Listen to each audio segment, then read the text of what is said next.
ঘাটাইল উপজেলা ও পৌর বিএনপির আয়োজনে বনজ ও ফলজ গাছের চারা বিতরণ কর্মসূচি পালিত হয়েছে। বিএনপির ভারপ্রাপ্ত চেয়ারম্যান তারেক রহমানের নির্দেশে ২৪ জুলাই দুপুরে ঘাটাইল গণ পাইলট উচ্চ বিদ্যালয় এবং সালেহা ইউসুফজাই পাইলট বালিকা উচ্চ বিদ্যালয়ের শিক্ষার্থীদের মাঝে বিভিন্ন প্রজাতির গাছের চারা বিতরণ করেন জাতীয় নির্বাহী কমিটির সদস্য অ্যাডভোকেট এস.এম. ওবায়দুল হক নাসির। এ সময় উপস্থিত ছিলেন উপজেলা বিএনপির সভাপতি মোহাম্মদ সিরাজুল হক ছানা, সাধারণ সম্পাদক আলহাজ মোহাম্মদ বেলাল হোসেন, পৌর বিএনপির সভাপতি বীর মুক্তিযোদ্ধা আব্দুল বাসেত করিম, সাধারণ সম্পাদক মোহাম্মদ আনোয়ার হোসেন হেলাল সহ উপজেলা ও পৌর বিএনপি এবং অঙ্গ সহযোগী সংগঠনের নেতৃবৃন্দ। এই কর্মসূচির মাধ্যমে পরিবেশ রক্ষা ও শিক্ষার্থীদের মাঝে পরিবেশ সচেতনতা বৃদ্ধির লক্ষ্যে বনজ ও ফলজ গাছ রোপণের গুরুত্ব তুলে ধরা হয়।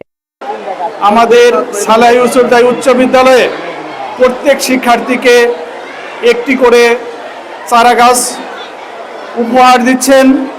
আমি বিদ্যালয়ের পক্ষ থেকে এবং আমার ব্যক্তিগত পক্ষ থেকে ধন্যবাদ জ্ঞাপন করছি।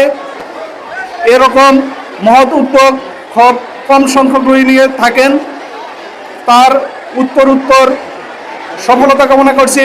এই যে সময় বৃষ্টি হওয়ার কথা না তখন বৃষ্টি হয়, বৃষ্টি হলেও প্রচন্ড গরম, আবার কখনো খরা।